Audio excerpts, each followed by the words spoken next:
711, 713 and 701. General description of gland.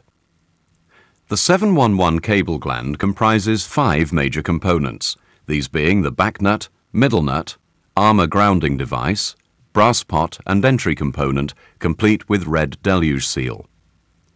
The cable gland is suitable for use with continuous corrugated aluminium metal-clad hazardous location cable, MCHL for Class 1 Division 1 locations. The 713 cable gland is similar in construction to the 711 cable gland, but is for use in Class 1 Division 2 locations and is specifically for use on MC or TEC type cables. The 701 cable gland is for use in non-hazardous wet locations for all types of metal-clad cables and is supplied with a black deluge boot. The process for fitting this gland is similar to the 711 and 713 cable glands, with the exception that the compound potting process isn't required. Assembly instructions are supplied with each cable gland. Please refer to these for further instructions on cable preparation and installation. Cable preparation. Allow sufficient length of cable to enable termination of the conductors into the junction box. Strip back and remove the required amount of outer cable sheath and corrugated armor to expose the inner conductors. Ensure all cable fillers are removed, that is plastic tape, strings and so on.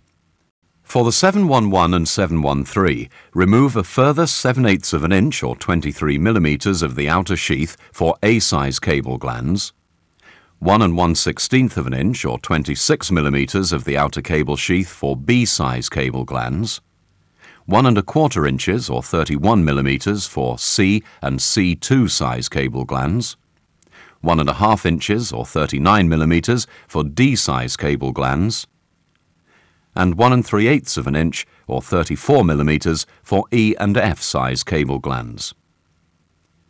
For the 701, the cutting length for the removal of the outer sheath should be 1 inch, 26 millimeters longer.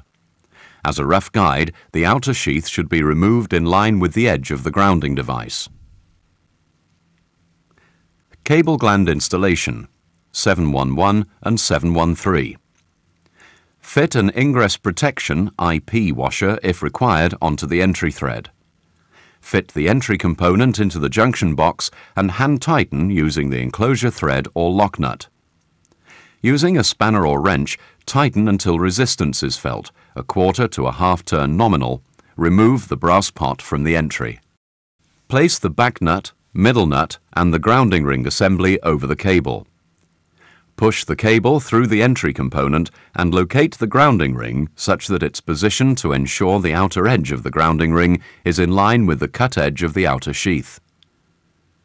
Bring up the middle nut and tighten onto the entry component until the grounding ring grips the metal armor sheath. Tighten the middle nut an extra 1/2 turn with a spanner or wrench. Unscrew the middle nut from the entry component and visually inspect that the armor grounding device has clamped the metal armor. Mix the compound found in the 2 plastic bags together until they blend into one solid color with no streaks. Once mixed, apply to the conductors and strands within 30 minutes, as after this time the compound will begin to stiffen as the curing process begins. Spread out the cable cores to enable the compound to be packed into the crotch around the cores. Close the conductors together and bind the ends with tape.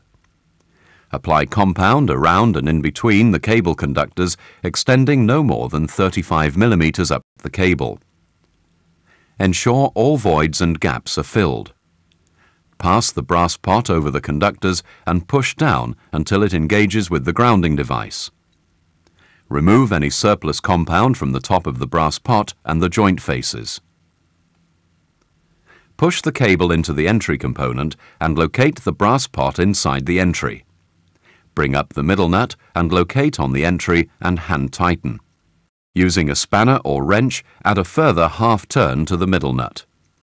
To further locate and support the compound and brass pot assembly, hold the middle nut with a spanner or wrench and tighten the back nut until the seal grips the cable and prevents movement of the gland.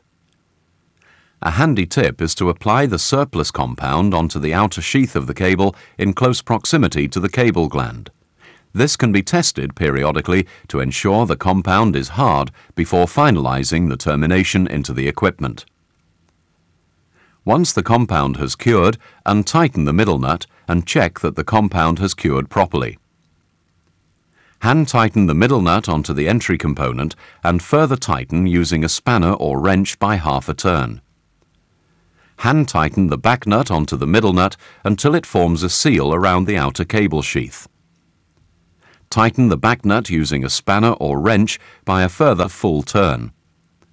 Pull the deluge boot into position if required. The 711 or 713 cable gland has now been correctly installed. Cable gland installation 701. The installation process for the 701 cable gland is different from the 711 or 713 in that no compound part is used. Pass the cable through the cable stop device.